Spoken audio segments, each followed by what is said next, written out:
Então, estenda a sua mão para cá, vamos orar pelo nosso pastor, né? Senhor Jesus, nós queremos te agradecer, meu Deus, pela vida do pastor Lucas, por tudo aquilo que ele tem derramado, meu Deus, sobre o nosso coração nesse tempo, Jesus. Meu Deus, por ele ter manifestado o teu caráter, Jesus, sobre as nossas vidas. Eu oro, meu Deus, que nessa noite o Senhor possa mais uma vez, Pai, usar ele com graça, meu Deus, usar ele, Jesus, com sabedoria do alto, Senhor. Pai, que a palavra que vim, meu Deus, hoje do céu, ela possa, meu Deus, achar um lugar acessível em nosso coração, Senhor. Que o nosso coração possa estar sensível a ouvir a Tua voz, Senhor. Vem tirando, meu Deus, tudo aquilo que tenta tampar os nossos ouvidos, tudo aquilo que possa ser resistência no nosso coração, meu Deus. Mas que a Tua palavra, ela venha penetrar, meu Deus, como uma espada de dois gumes, Senhor. E ela venha nos fazer discernir aquilo que é Teu, aquilo que não é, para que nós possamos estar alinhados, meu Deus, ao Teu propósito. Meu Deus, nos concede graça nesse lugar, tanto ao pastor Lucas, Senhor, quanto a nós, Senhor, para que possamos reconhecer, meu Deus, os nossos erros, porque até nisso nós precisamos do Senhor, Pai. Mas que o Senhor possa, meu Deus, manifestar, Jesus, o Teu poder da forma como o Senhor desejar nesse lugar, Senhor.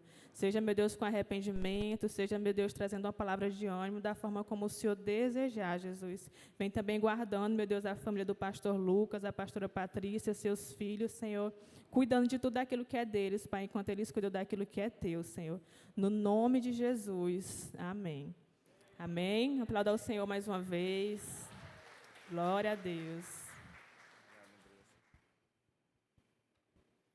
Aleluia! Graça e paz, amada igreja do Senhor, amém? Vocês estão bem? Amém? Estão felizes em estar aqui? Eu estou feliz, alegre em estar aqui com vocês. Não estou aqui obrigado, você que está na live aí, eu estou aqui por livre e espontânea vontade, né? É uma alegria que eu subo sempre neste altar para trazer a palavra de Deus. E eu sei da responsabilidade, da seriedade que é, e por isso nós buscamos sempre ouvir a voz do Senhor, semanalmente, tanto para as quartas-feiras, para as orações dos homens, do encontro, para os cultos semanais, para os cultos dominicais, e crendo que o Senhor tem alimento, Ele tem pão vivo do céu para as nossas vidas, amém?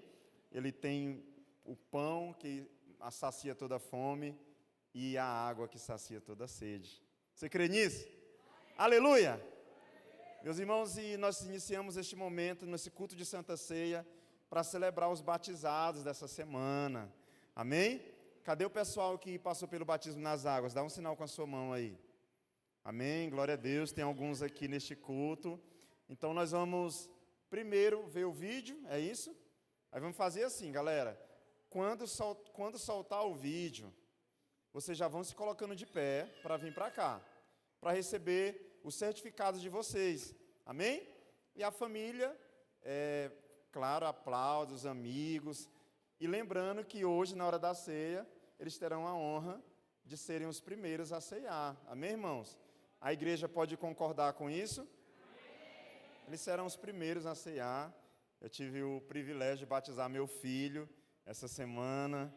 A glória de Deus é um privilégio muito grande, eu esperava muito por esse dia, e quero agradecer a vida da irmã Fátima, que mais uma vez o número 305 nos abençoou tanto ali. Desculpa o molhadeiro lá, irmã Fátima. Parece que o próximo já está agendado com a irmã Amparo, né? Se eu não estiver enganado, alguma coisa assim. Irmãos, se você perdeu, não se preocupe que breve nós faremos outro batismo. Quem pode dizer amém? Então nós vamos ver o vídeo aqui para celebrar um pouquinho do que nós vivemos essa semana. As coisas velhas já passaram. Eis que tudo se fez novo.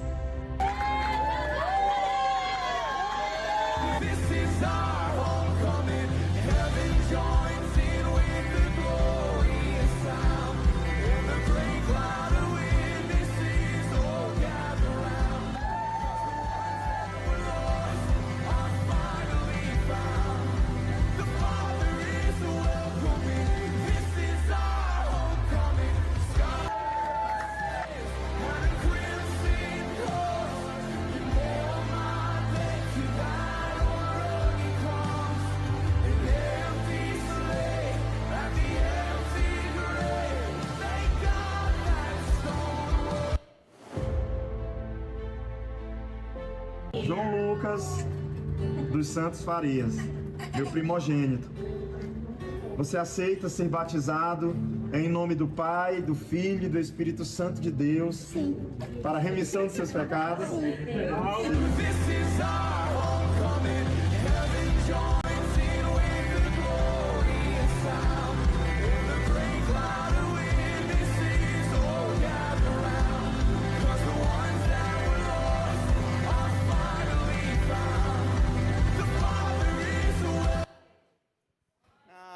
Aleluia. Glória a Deus. Deixa eu chamar vocês aqui. Venham cá. Cadê o pessoal que passou pelo batismo nas águas? Eu não vou saber falar o nome de todos, então vocês venham. Talvez tenha gente que venha no segundo culto, mas os que estão aqui, sejam bem-vindos. Nós vamos louvar a Deus pela vida de vocês. Tem uns aqui que quase não coube na piscina, de tão grande que são. Graças a paz, graças a paz, graças a paz. Você também? Foi? Graças a paz. Seja bem-vinda. A senhora vem sempre aqui? Venha, fique aqui. Aleluia. Então, missionário Pedro, como é aqui pela ordem? Não, o senhor vai ver na foto aí. Aleluia. Então vamos lá. Queremos entregar o certificado do batismo ao Madison Rodrigues Araújo nessa noite. Glória a Deus. Vamos dar uma salva de palmas ao Senhor Jesus. Aleluia. Espera um pouquinho, Madison. Grande homem de Deus, literalmente. O Carlos Henrique Costa também, e outro grande homem de Deus. Parabéns. Já que a gente tirou uma foto junto aí. Leidiane Silva Araújo. Parabéns, parabéns. Você recebe uma foto sua aí do batismo. Esse aqui, o nome não está bem claro. Deixa eu ver. João Lucas dos Santos.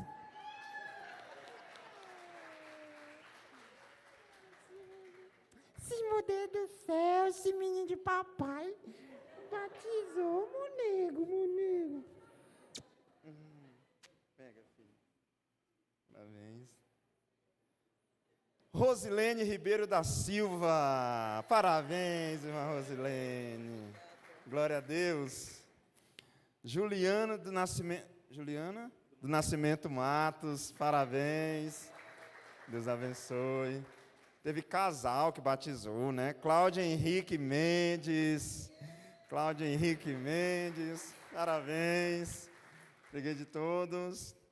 Antônio Jadson Medeiros. Glória a Deus. Aleluia. Tem mais. Ok, para o segundo culto. Gente, vamos dar umas fortes salvas de palmas a esse povo. Amém. Louva a Deus pela vida de vocês. É um grande passo o batismo nas águas. Diga comigo, eu jamais serei. Consegue te dar para tirar uma foto aí? Põe o certificado aí para a gente ver. Pode deixar a foto se quiser. Como é que faz para juntar? Venham para cá, gente. Venham para cá. Porque está o púlpito na frente. Vem, João, para frente aqui. Isso. O Madison já é mais alto, fica lá. Aí, tá legal?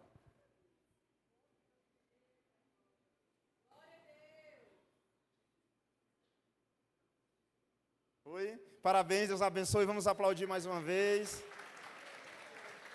Pode vir, irmã Rosilene. Isso, ajuda aí, por favor. Vai tirar a foto?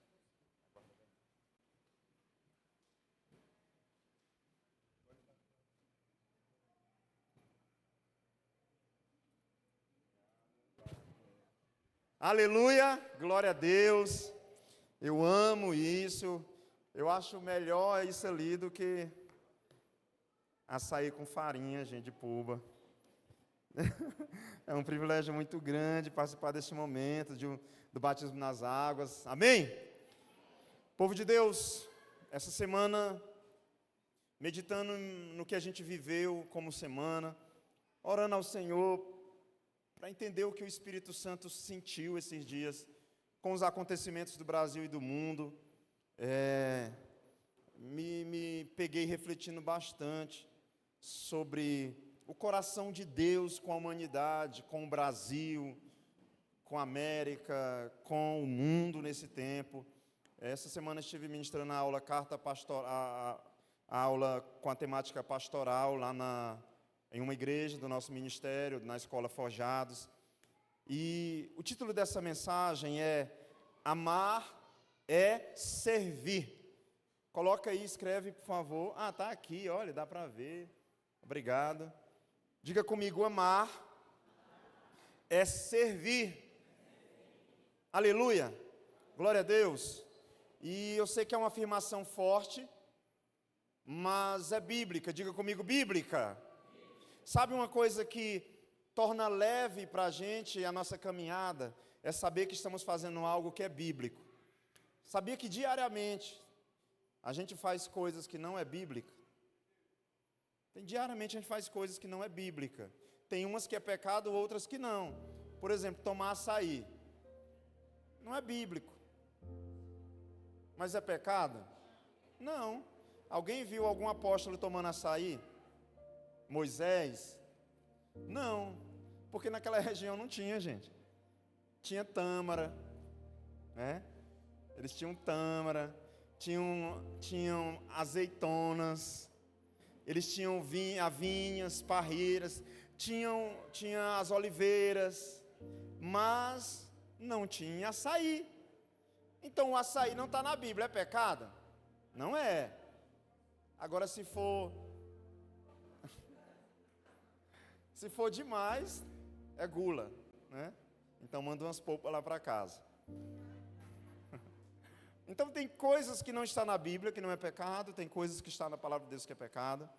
Mas, amados, uma prática que nós certamente é bíblica, é o amor expresso através do serviço. Diga comigo, um amor expresso através do serviço. Existe uma cultura de se alegrar com a tristeza dos outros, de dizer que ama sem expressar um mínimo de afeto, de amor ou de serviço. Esse é um culto de Santa Ceia, irmãos. E graças a Deus por isso, amém? Mas fica uma pergunta: qual é o maior mandamento? Ou o que fazer para herdar a vida eterna? Eu acho que essa é uma pergunta muito necessária para esses dias. Eu creio que essa é uma pergunta muito pertinente para esse tempo. O que fazer para herdar a vida eterna? Sabe, o seu lote na terra talvez está garantido. No Jardim das Oliveiras, no Verona, no Parque Alvorada, na Vilinha, no Leandra, bairro bom, de gente boa, né? Moro lá. Enfim, talvez você tenha um lote na terra e é seu. Você já foi na latifundiária, resolveu todos os trâmites, está assinado, documentado, já está aprovado o financiamento. Você tem tudo que comprove que é seu.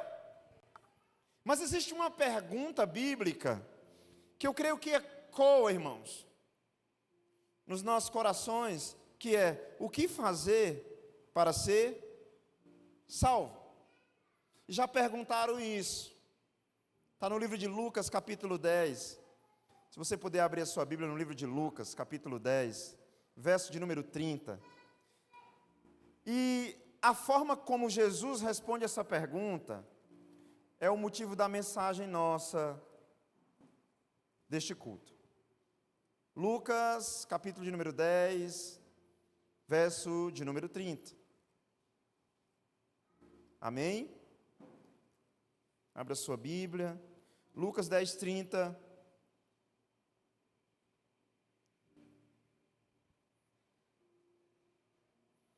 Claro que é a resposta no verso 30. Quantos encontraram? Lucas 10, 30 é a resposta para a pergunta que eu fiz para vocês. Eu sei que essa semana muitas pessoas devem ter feito essa pergunta. Por que acontece tragédia com pessoas boas? Para onde vai? Todo velório que eu vou, essa é uma pergunta que se escuta muito. E agora? Mas ainda bem que foi morar com Deus. A Bíblia narra uma passagem no livro de Lucas, capítulo 10, do verso 25 em diante. No 30, Jesus vai responder a um mestre da lei. O mestre da lei é um homem muito estudado, que vai fazer uma pergunta para Jesus um tanto quanto curiosa. Irmãos, imagina que o pastor Raimundo Nonato me ligue e pergunte: meu filho, o que está escrito em João 3,16? Certamente ele não quer saber o que tem, porque ele sabe. Eu creio que o carro-chefe do ministério do meu pastor é amar pessoas, é a placa da igreja. Mas talvez ele queira saber se eu sei o que está ali. Não sei se você já foi perguntado alguma coisa para te provar. Tem perguntas que não vêm porque a pessoa quer saber, mas ela vem para nos provar. Ela vem para descobrir se a gente sabe, se a gente tem propriedade daquilo. É como perguntar para alguém que é muito bom em um assunto, para um médico, se ele entende, perguntar para um cardiologista, se um cardiologista perguntar para o outro, mas como é que faz uma cirurgia cardíaca? Ele certamente não quer saber, porque ele não sabe, é ignorante, mas ele está testando. Ele pode estar dizendo: deixa eu ver se esse médico é bom mesmo. Alguém que entende de finanças, chegar para você e dizer: como eu faço para o meu dinheiro render? Uma pessoa que é muito boa com isso, que investe na bolsa, que faz movimentações financeiras, que entende do assunto, ela chega para você e diz: olha, eu estou com um dinheiro, eu quero aplicar ele, como eu faço para o meu dinheiro render? Você vai pensar: como é que a pessoa sabe disso, entende disso e está me perguntando? Diga comigo, é um teste. Então muitas vezes nós somos testados, irmãos. Eu creio que o Brasil nesse tempo está sendo testado pelo Senhor. Nós estamos no juízo, o Brasil está sob o juízo de Deus. E todas as vezes que Deus testou o seu povo, Ele queria que o povo revelasse como estava o seu coração. Lucas capítulo 10, verso 25. Certa ocasião, um perito na lei, diga comigo, perito na lei. Você já viu um perito criminal aí no Roma, nessas coisas? Como é que a notícia sai no grupo da família? Um homem morreu barroado, de barroada. O perito criminal dá entrevista e diz: olha, nos cruzamentos da rua tal com a rua tal, era mais ou menos 11 horas da manhã, quando um veículo de cor branca, de placa tal, com final tal, não se atentou para a placa de pare, vinha em alta velocidade. Testemunhas afirmam que com sinais claros de embriaguez, com o carro fazendo zigue-zague na pista, ele acertou um pedestre com o lado direito do carro, arrancou um dos para-brisas. A pessoa que veio a falecer apresenta sinais de fratura exposta, e aí você fica: meu Deus. Mas no grupo colocaram assim: teve mais uma barroada. Um perito, irmãos, é alguém que sabe dar um diagnóstico. Então tem um perito perguntando para Jesus, um perito na Bíblia, perguntando para Jesus como é que faz para ser salvo. Por favor, eu estou tentando fazer você entender que tem algo poderoso aqui na Bíblia para nos ensinar. Como é que o cara é perito na Bíblia e está perguntando para Jesus como ser salvo?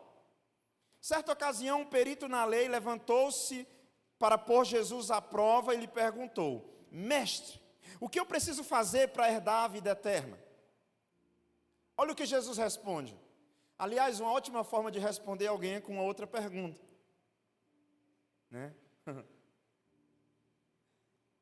O que faz quando a gente está com sede? Bebe água. Onde é que está o bebedouro? Então Jesus diz: o que está escrito na lei? Mestre, o que alguém, e esse mestre aqui eu suponho que é com um tom de deboche, mestre, O que alguém deve fazer para herdar a vida eterna? Jesus responde, verso 26, o que está escrito na lei? Jesus sabia, mas ele estava levando aquele homem a provar do próprio veneno, digamos assim, a aprender com a própria pergunta. Respondeu Jesus, como você a lê? Verso 27, ele respondeu, ele é um perito na lei, nem gaguejou, nem pensou duas vezes. Imagina Jesus dizendo assim, o que está escrito na Bíblia para você? E aí, gente, o que a gente ia responder? Imagina Jesus te perguntando. E aí, Fagner, o que é que está escrito em Isaías 61? Jesus pega esse cara e diz, o que é que a Bíblia diz sobre isso? Ele responde na lata, ele era mestre na lei. Verso de número 27, prestando atenção. Ele menciona Levítico 19 aqui, porque naquela época não tinha o Novo Testamento. Então ele vai mencionar Levítico 19. Ame o Senhor, o seu Deus, de todo o seu coração, de toda a sua alma e de todas as suas forças, e de todo o seu entendimento. E ame o seu próximo como a si mesmo. Uau! O cara deu uma aula de Bíblia para Jesus. Ele mencionou Levítico 19, 18 aqui, a parte que chega a essa conclusão. Levítico 19, 18. Agora preste atenção na resposta de Jesus. Disse Jesus, você respondeu corretamente. Faça isso e você vai viver a vida eterna. E você terá a vida eterna. Acabou. A Bíblia vai dizer que cada um seguiu o seu caminho. Ele foi para a direita, Jesus para a direita, ele para a esquerda, só para não errar. Então cada um seguiu o seu caminho, foram embora, acabou aqui o texto bíblico. Ou será que não? Não, não acaba aqui, irmãos. Verso 29, o cara é insistente. Mas ele, querendo justificar-se, olha por que se justificar não é de Deus. Já viu? Podia ter terminado aqui, estava tudo de boa. Mas ele, querendo justificar-se, perguntou a Jesus, e quem é o meu próximo? E quem é o meu próximo? O mandamento, o grande mandamento de Deus, de Levítico, é amar a Deus sobre todas as coisas, de todo o teu coração, de toda a tua alma e de todo o teu entendimento.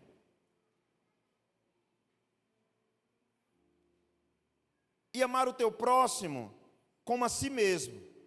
Beleza. Aprendi. Amar a Deus sobre todas as coisas e a minha esposa como a mim mesmo. E aos meus filhos como a mim mesmo. Só que aí entra uma grande questão, irmãos. O mundo que a gente vive parece que o meu próximo é só a minha família. E eu vou dar um exemplo. Um escritor brasileiro, bem, assim, enfim, acho que vocês viram a reportagem, que, pasmem, tem uma filha nos Estados Unidos, ao saber da morte daquele jovem rapaz essa semana, ele celebrou a morte dele, e disse, parabéns ao atirador, tirou mais uma criatura miserável da face da terra. Mas aquele mesmo homem tem uma filha morando também nos Estados Unidos, onde, aqui em Imperatriz, eu não teria coragem de colocar uma arma na cintura, numa bolsa, porque o baculeja toda hora, né? Nos Estados Unidos, se você compra uma arma, você pode andar com um fuzil, porque você, dependendo do país, do estado, cada estado tem suas leis, né? Não é todo o estado dos Estados Unidos que tem pena de morte, não é todo o estado dos Estados Unidos que é dessa forma. Mas aquele mesmo homem tem uma filha nos Estados Unidos. E ele ama essa filha que está lá, que poderia ser vítima de um atirador a qualquer momento, porque ela mora lá. Mas o amor dele é só pela filha. Ele celebrou a morte de um cidadão norte-americano que levou um tiro no pescoço e acertou um local completamente danoso e levou ele à morte. E a pergunta é, irmãos, quem é meu próximo? Os meus familiares, Quem é meu próximo? Quando eu estou fazendo uma comida e, esse cheiro bom, lembrei de fulano. Quem é meu próximo? Quando passa um vídeo missionário como esse que passou aqui, e você olha e diz, se fosse um filho meu, eu ofertaria. Eu acho que a maior pergunta aqui não é o que fazer para ser salvo, mas quem é meu próximo? Irmãos, existe várias formas de dizer que ama, mas a forma bíblica de demonstrar amor é serviço. Diga comigo, é serviço. Amar é servir. Perceba uma coisa, João capítulo de número 3, verso de número 16 diz: porque Deus amou o mundo de tal maneira que deu seu Filho unigênito, para que todo aquele que nele crê não pereça, mas tenha vida. Perceba, em João 3,16, Deus revela o seu amor para conosco. Mas aqui é Deus revelando o seu amor. E Ele já provou o seu amor, está aqui, na Santa Ceia. Vocês viram que tem uma cascata aqui, gente? Derramando o vinho em tempo real, coisa linda. Se você não viu na hora da ceia, observe isso. Vamos dar uma salva de palmas para a nossa equipe da ceia, gente.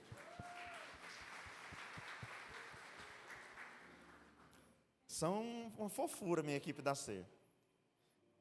Então, o que nós estamos celebrando neste culto não é o pastor, não é o ministério, não. Quem somos nós no jogo do bicho?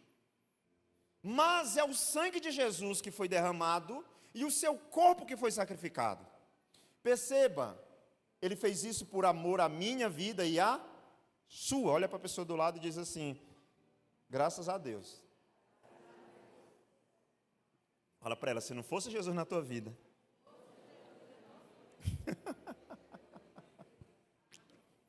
Mas entenda uma coisa, está bem claro na Bíblia o amor de Deus, irmãos. Não existe dúvida. Até o ateu, quando vai morrer, diz: meu Deus. Todas as pessoas escrevem nas placas de caminhão: Deus é amor. Tem um desenho de Jesus. Vem nos cadernos, vem na bandeira, vem em todo lugar. Isso não é dúvida. Isso não é dúvida. No mundo, em muitos países, existem alguns ainda não alcançados. Mas a grande pergunta não é como Deus prova o seu amor, mas é como eu provo o meu amor pelo meu irmão. Jesus pega a pergunta dele sobre como ser salvo, e ele traz uma pergunta mais difícil de responder. Ele vai perguntar: Senhor Jesus, quem é o meu próximo? Sabe por quê? Ele é um mestre da lei, um judeu, que não se misturava, por exemplo, com um samaritano. Agora no livro de 1 João, abra sua Bíblia, por favor. 1 João, capítulo 3, e verso 16. Nós temos então um confronto, irmãos. Enquanto João 3,16, a Bíblia diz que Deus amou o mundo de tal maneira, e Ele provou o seu amor em João 3,16. Em 1 João, capítulo de número 3, e verso de número 16, revela como nós provamos o nosso amor. Vamos ler em voz alta. Dessa forma, conhecemos o que é o amor. Jesus Cristo deu a sua vida por nós, e devemos dar a nossa vida pelos nossos irmãos. Você sabe o que é isso? É um ato de serviço. Deus prova o seu amor, deixa claro em todos os lugares do mundo. Mas nós provamos o nosso amor quando nos entregamos, quando nos doamos, quando fazemos alguma coisa. Agora preste atenção. Quando ele pergunta: quem é o meu próximo? Jesus não responde com outra pergunta. Porque até aqui Jesus estava fazendo um jogo com ele. Senhor, o que eu devo fazer para ser salvo? Jesus diz: o que está escrito na lei. Ele, como mestre da lei, pega Levítico, capítulo 19, verso 18, diz: amar a Deus sobre todas as coisas e ao teu próximo como a ti mesmo. Jesus diz: muito bem, não faltou no CCC, parabéns, Escola Bíblica Dominical, CCC, curso de líderes, teologia, está de parabéns. Jesus diz: vá e faça isso, viva isso. Ele, para se justificar, olha para Jesus e diz: beleza, amar a Deus sobre todas as coisas, todo coração, entendimento, alma, e ao meu próximo como a mim mesmo. Entendi. Porém, Jesus, quem é o meu próximo? Se você perguntar para o Google o que é próximo, ele vai te dizer que é aquilo que está perto de você. Esse púlpito é meu próximo. A Tati é minha próxima. Eu não sei nem se é assim que fala. Esse aquário, isso aqui chama de aquário. Não sei porque que não enche de água e bota uns peixes, né? Isso é um aquário. E aquarão, né? Esse aquário é meu próximo. Mas, irmãos, esse homem estava querendo arrotar a sua exclusividade, o seu amor pelo seu próprio povo apenas diante de Jesus. Como é que Jesus responde? Com uma parábola, igreja, que talvez é uma das parábolas mais extraordinárias que a palavra de Deus traz. No verso de número 30, então, a parábola do bom samaritano. Leia comigo, por favor. Lucas 10, verso de número 30. Ele perguntou: e quem é meu próximo? Jesus respondendo, disse: um homem descia de Jerusalém para Jericó, quando caiu na mão de assaltantes. Lhe tiraram as roupas, espancaram-no e se foram, deixando-o quase morto. Aconteceu de estar descendo pela mesma estrada um sacerdote. Quando viu o homem, passou pelo outro lado, e assim também um levita. Quando chegou ao lugar e o viu, passou pelo outro lado. Mas um samaritano, estando de viagem, chegou onde se encontrava o homem e, quando o viu, teve piedade dele. Presta atenção. Aproximou-se, enfaixou-lhe as feridas, derramou nelas vinho e óleo, depois colocou sobre o seu próprio animal, levou-o para uma hospedaria e cuidou dele. No dia seguinte, deu 2 denários ao hospedeiro e lhe disse: cuide dele. Quando eu voltar, pagarei todas as despesas que você tiver com este homem. Verso 36, Jesus entra no jogo novamente. Você percebe que a terapia de Jesus é resposta, pergunta se responde com outra pergunta. Agora ele conta uma parábola e Jesus vai fazer mais uma vez uma pergunta. No verso de número 36, Jesus diz: qual desses 3 você acha que foi o próximo do homem que caiu na mão dos assaltantes?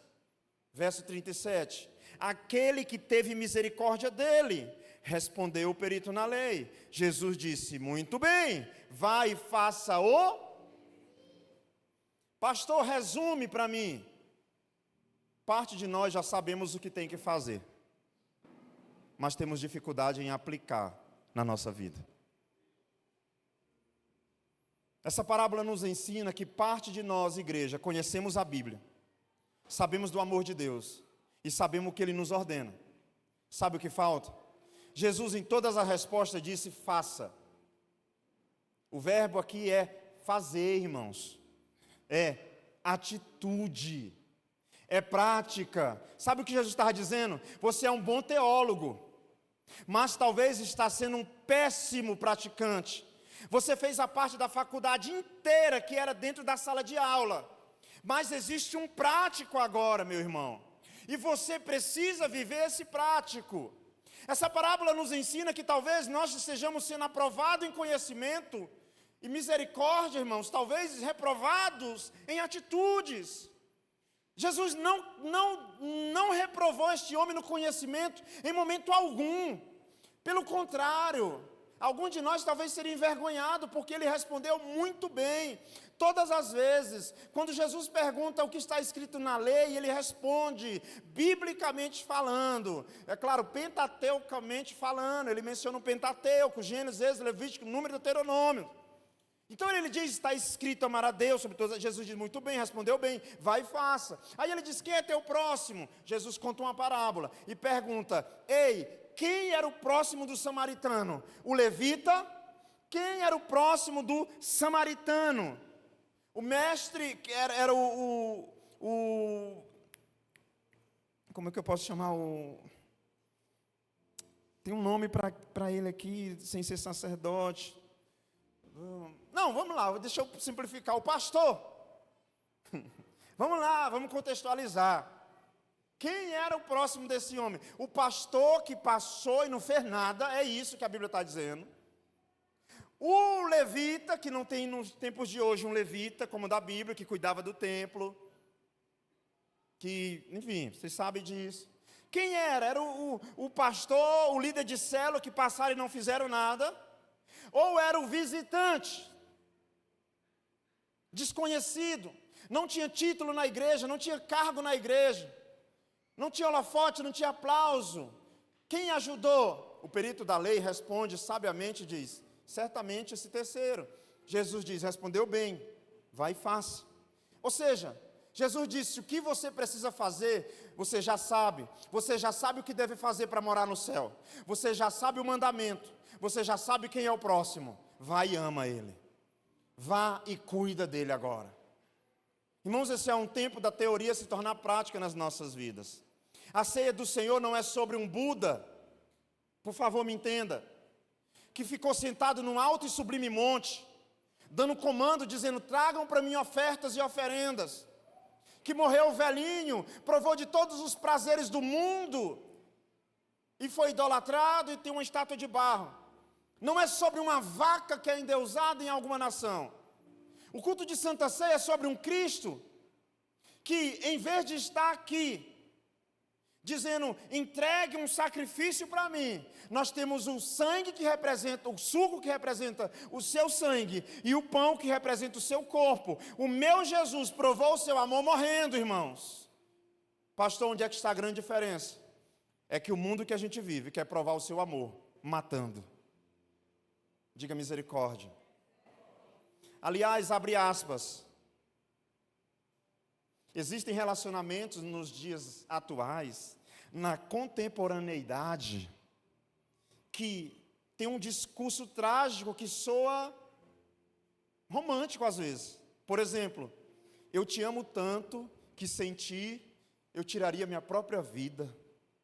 Aí o outro diz, oh, que lindo, é tudo que eu sempre esperei ouvir na minha vida, misericórdia. Isso está falando de uma carência emocional gigantesca. Ah, eu te amo tanto que eu sou capaz de te matar se tu não me amar. Oxi, oi? É o quê? Não, eu amo tanto minha família que eu mato qualquer um, menino. Deixa eu te falar uma coisa. Nós aprendemos errado. A gente aprendeu que prova o nosso amor matando. Jesus provou o seu amor morrendo. A gente acha que para provar alguma coisa para Deus tem que matar. A Bíblia diz em 1 João 3,16 que a gente prova para Deus que ama morrendo. A gente acha que prova o nosso amor pedindo. 1 João 3,16 diz que a gente prova o nosso amor doando, entregando. Oi? Irmão, nós precisamos acordar urgentemente. Talvez nós estejamos cheios de Bíblia e necessitados, mendigos de prática, mendigos de vivência, mendigos de teoria.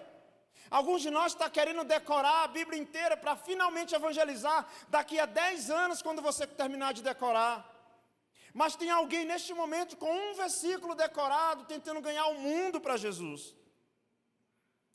Tem histórias que me inspiram, como Billy Graham. 99 anos de idade ele tinha. 3 milhões de pessoas foram alcançadas por ele. Ah, meu Deus. 3 milhões de pessoas. Sabe o que é isso? 3 Maranhão praticamente. A média do Maranhão, se eu não estiver enganado, é 1.200.000, habitantes. O cara ganhou mais de uma média de 3 Maranhão para Deus, de pessoas. Isso inclui João Lisboa, Cajuapara, Senador La Roque, Grota do Meio, Olho d'Água, Sendo Toim, Água Viva, Nova York, Coco. Fala o nome da tua cidade, gente. Isso inclui até minha cidade natal, Lisboa, João Lisboa. Tudo, irmãos. Foi o maior conselheiro de presidente. Sabe o que é isso? Imagina o Lula dizendo, tem como eu ir aí, eu estou querendo tomar uma decisão, tem como orar por mim. Os presidentes dos Estados Unidos faziam isso. Iam no gabinete dele, sentavam com ele e diziam, sabe, Massachusetts, eu quero tomar uma decisão lá. Vamos orar aqui, pegar na mão dele, Senhor, o que o Senhor tem para os Estados Unidos? Billy Graham, grande, pregou em 185 países, meu Deus, 185 países. Eu já preguei em 4 países, diga glória a Deus. Já preguei em 4 países, só falta 181. Um dos únicos homens que pregou na União Soviética, aquela do filme do Rambo lá, da pena de morte, das piores torturas do planeta, a União Soviética. Ele pregou lá. Pregou diretamente para 210 milhões de pessoas. 210 milhões de pessoas. Pastor, onde é que o senhor quer chegar? Vai falar a vida do homem todinho? Não, eu quero falar uma frase dele. Quando perguntaram para Billy Graham, por que você faz todas essas coisas? Ele respondeu da seguinte maneira, vocês andam e são guiados por muitas formas e maneiras. Mas para mim, a Bíblia é a minha bússola. Eu estou fazendo o que a Bíblia diz para mim fazer. Eu vou aonde a Bíblia diz que eu tenho que ir. É por isso que eu toquei 185 países. É por isso que eu fui o maior conselheiro de presidente do mundo. É por isso que eu ganhei 3 milhões de pessoas. Preguei para mais de 220 milhões de pessoas. Ele diz, porque a Bíblia tem sido a minha bússola. Eu me guio por ela. Eu caminho de acordo com a direção dela. Eu faço o que ela me pede para fazer. Irmãos, sou o maior evangelista que esse mundo já viu, irmãos. Você sabe o que vai acontecer quando nós pararmos de carregar uma Bíblia e nos tornarmos uma Bíblia viva para esse mundo? Quando nós pararmos de responder o que a Bíblia diz e começarmos a fazer o que a Bíblia ordena. Se você repetir comigo isso, vai te ajudar a entender. Diga comigo, parar de fazer, parar de andar com uma Bíblia. Pastor, isso é heresia fortíssima, ainda bem que está gravado. Irmãos, talvez a gente tenha que parar de apenas andar com a Bíblia nesse tempo e começar a viver. 1 milhão de pessoas andando com a Bíblia não muda nada, irmãos. Uma pessoa vivendo o que a Bíblia diz pode abalar o mundo, igreja do Senhor Jesus. Quantas pessoas compraram uma Bíblia bonita, postou no Stories e está lá. Está lá. Nas horas escuras da vida, a Bíblia está lá fechada. Não lê, não vive. Nas horas amargas, nas horas felizes, não vive. O que Jesus tem um encontro com esse mestre da lei, ele está nos ensinando, irmãos, é que o Evangelho não é para ser teoria, mas é para ser vivido. É para tocar pessoas, é para alcançar pessoas. Se você puder anotar aí algumas rápidas lições, só para a gente encerrar essa mensagem. Primeiro, o amor que aquele mestre da lei precisava aprender, é um amor que anote aí, que atravessa barreiras. Diga comigo, amor que atravessa barreiras. Eu quero te desafiar essa semana a ir na tua Bíblia, pegar um dicionário, ir para o Google e tentar descobrir se o samaritano era parente daquele homem que foi espancado. Agora eu te pergunto, por qual outra pessoa nós pararíamos na estrada? Por uma pessoa espancada e roubada. Colocaríamos dentro do nosso carro, que a gente não anda mais de jumento. Aliás, o jumento corre o risco de extinção. Você sabia disso? A gente vê muito no Piauí, mas quando sai não tem. Jumento e vagalume.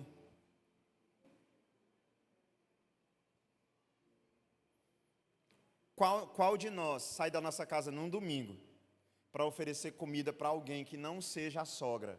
Quer dizer, normalmente é a sogra que oferece para a gente. Mas qual é o de nós, irmãos, que entra na vida de uma pessoa sem que essa pessoa seja nosso familiar? Deixa eu te falar uma coisa, é fácil amar quem pode me dar alguma coisa.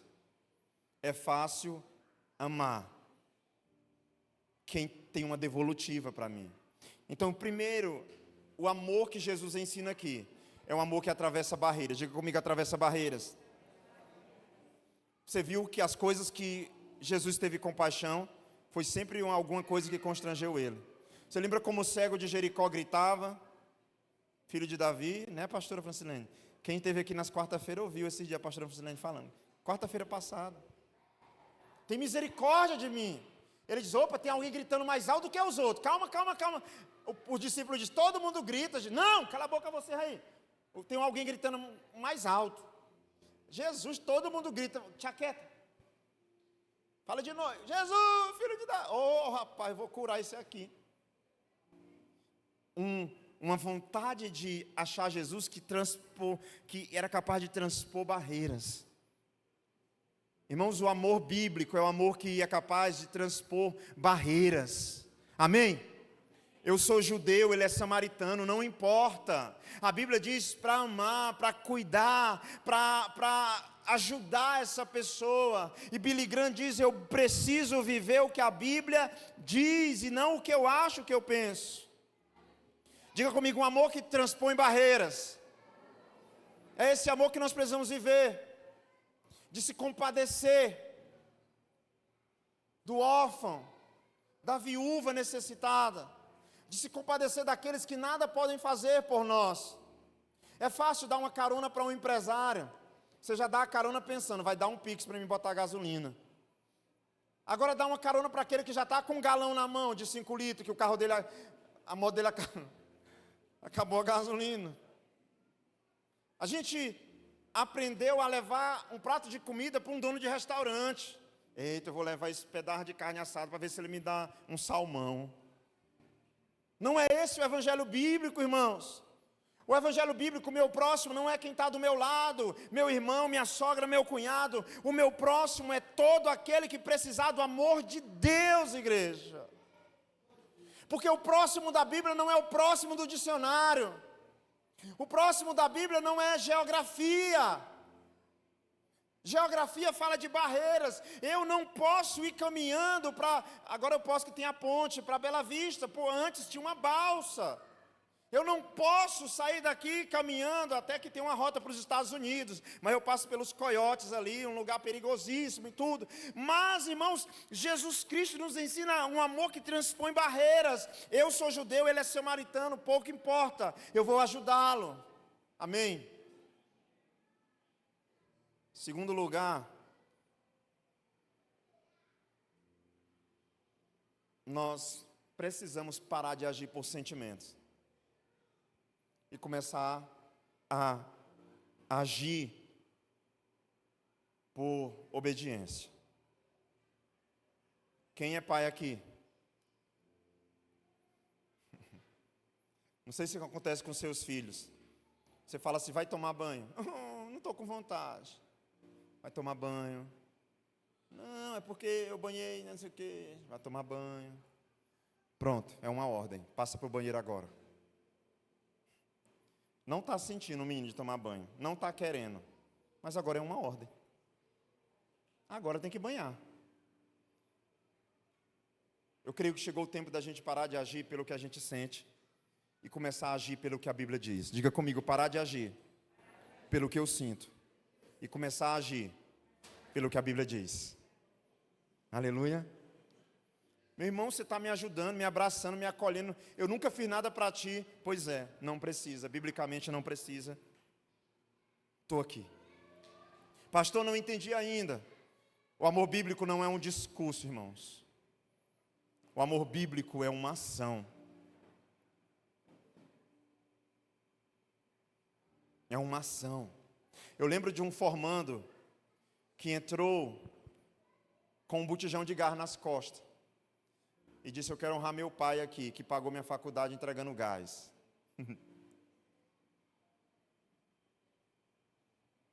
Às vezes o nosso discurso é tão bonito, você honra o reitor, tudo bem, beleza, é isso, honra os professores, honra os docentes, você faz tudo.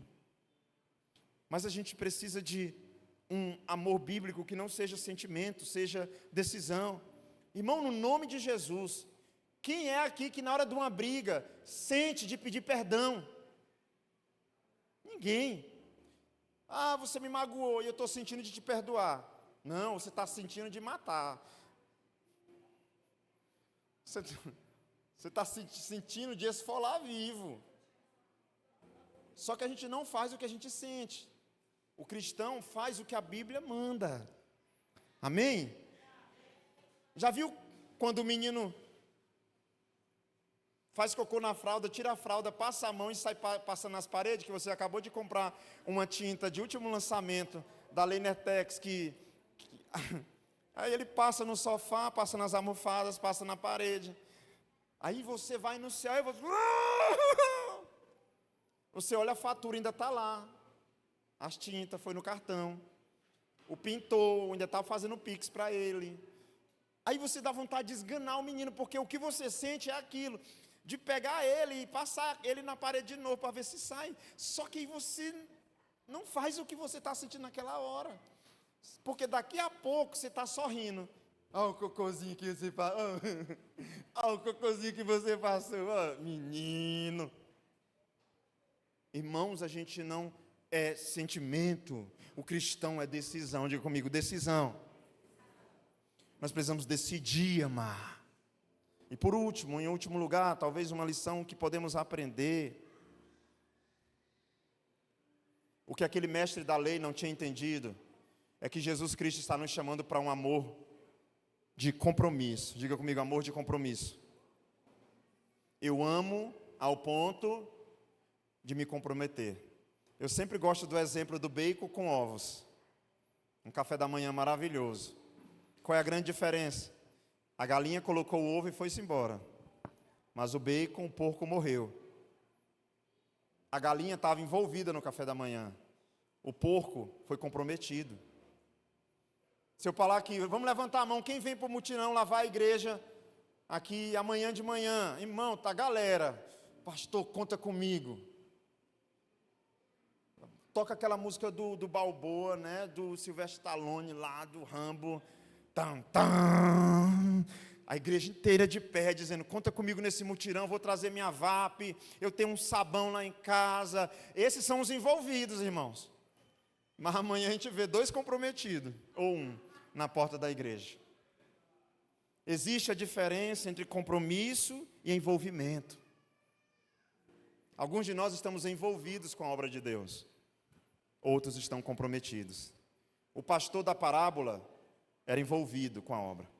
O levita da parábola era envolvido com a obra. O samaritano era comprometido com a obra. Que Deus olhe para nós e ache em nós compromisso e não apenas envolvimento. Eu quero orar por você no nome de Jesus. Quero convidar o Ministério de Louvor a estar aqui para a gente. Irmãos, eu queria fazer desse culto um culto bem racional. Você ouviu essa palavra. Eu creio que você entendeu essa palavra. Sabe, o que torna um culto bom não é se eu chorei, não é se eu abracei 300 pessoas. O que faz uma palavra ser boa de verdade é o quanto dela eu fui capaz de praticar durante a semana. É sobre isso. Algum de nós sai daqui do culto dizendo, a pregação foi sobre dividir o pão. Mas na hora da pizza, daqui a pouco, com a galera da célula, tem um que não comeu ainda, era 12 fatias, aí você vê o que não comeu, vai lá dar uma garfada e diz, deixa eu pegar logo o menino antes dele pegar. Aí a palavra foi bênção. Ei, palavra boa. Não, irmão, não é isso. A gente sabe o quão boa a palavra foi quando você não consegue dormir na noite da segunda-feira, dizendo: meu Deus, me ajuda a aplicar essa palavra na minha vida. Me ajuda a viver isso, Jesus. Ela vai nos consumir, ela vai nos devorar. Você vai chegar na célula dizendo assim: eu posso ser o primeiro a falar, eu posso ser o primeiro a falar. Nas outras células eu não falava, mas eu quero falar. Me solta, que eu quero falar. Eu quero aplicar. Esse é um culto de Santa Ceia. A gente vai adorar um pouco. Eu quero saber se tem alguém que quer entregar a sua vida para Jesus neste culto. Você que ouviu essa mensagem, eu quero saber se você quer entregar a sua vida para Jesus. Eu gostaria de orar por você. Você quer tomar essa decisão? Você quer levantar uma das suas mãos e vir aqui à frente? Não tendo, enquanto a gente adora, eu queria convidar você a meditar sobre que tipo de amor você tem vivido. Conversa com o Senhor, pedindo perdão, e em seguida nós vamos ceiar. Fale com o Senhor, feche teus olhos.